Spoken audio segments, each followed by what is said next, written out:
अस्सलामुअलैकुम, welcome to my channel Fatima Rose cooking. उम्मीद करते हैं कि आप लोग सब खैरियत से होंगे, इंशाल्लाह खैर से होंगे। तो जहाँ भी रहे खुश रहे, आबाद रहे, हेल्दी रहे। तो मैं हूँ फ़ातिमा, आज आप लोगों के साथ पकौड़ा रेसिपी शेयर करना चाहती हूँ। तो चले स्टार्ट करते हैं। इसके लिए मैंने एक बॉल लिया, बॉल में ऐड करते हैं 1 कप के बराबर प्याज। तो प्याज जो है ना इसी शेप में मैंने काटी है, आलू जो है ना और शेप में काटी है, तो देख सकते हैं इन दोनों का तो अलग सा शेप है। तो इसके बाद जो है ना हरा धनिया ऐड करती हूँ। तो देख सकते हैं मैंने हरा धनिया ऐड किया। हरा धनिया जो है ना इसका तो और जायका है, तो देख सकते हैं। अब जो है ना इसमें ऐड करते हैं बेसन 1 कप के बराबर। ये सारी चीज़ें जो है ना बिल्कुल एक ही जैसी चाहिए। तो इसमें ऐड करते हैं आधा कप के बराबर आटा, जो हम घर में आम रोटी पकाते हैं वो वाला आटा मैंने ऐड किया है।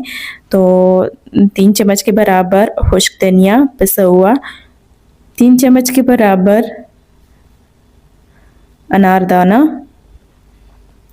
अब इसमें ऐड करती हूँ तकरीबन 1 टीस्पून के बराबर कुटी हुई लाल मिर्च। अगर आप ज़्यादा खा सकते हो तो ज़्यादा भी ऐड कर सकते हैं। 1 टीस्पून मैंने नमक ऐड किया, हाफ़ टीस्पून कश्मीरी मिर्च, हाफ़ टीस्पून इसमें ऐड करती हूँ हल्दी। अब मिक्स करती हूँ आपस में। तो देख सकते हैं इसी तरीके से पहले इसको लाजमी मिक्स करना पड़ेगा। अगर इस तरीके से आप मिक्स करोगे ना, यकीन करें इसका जायका जो है ना बहुत मज़े की।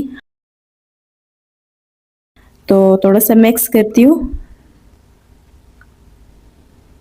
इस तरीके से। अब जो है ना इसमें पानी ऐड करती हूँ। अच्छा, ये जो है ना ज़्यादा सख्त होनी चाहिए और ना ज़्यादा नरम। तो इसी तरह हमें गूंदना पड़ेगा, बिल्कुल आराम से गूंज जाती है। इसमें ज़्यादा टाइम भी नहीं लगता, क्योंकि आजकल तो सर्दी का मौसम होता है, लोग ज़्यादा ऐसी चीज़ें पसंद करते हैं। तो आज मैंने सोचा कि पकोड़े बनाऊं। तो देख सकते हैं बहुत मज़े की बन जाती हैं जब सर्दी में ये पकोड़े बनाओगे आप लोग। अब थोड़ा सा दम पे रखती हूँ फ्रिज में। चलते हैं चटनी की तरफ। इसके लिए हरी चटनी बनाना है। तो आधा कप जो है ना इसके लिए मैंने पुदीना लिया है। पुदीना जो है ना ये मैदे के लिए ठंडक होती है, ठंडक देती है। तो 4 दाने जो है ना लहसुन के मैंने लिए, तकरीबन 5 हरी मिर्ची मैंने ऐड किए। अब जो है ना थोड़ा सा पानी इसमें ऐड करती हूँ, क्योंकि पानी जब इसमें ऐड करोगे ना तो ये जल्दी पिस जाती है। कवर लगा दिया।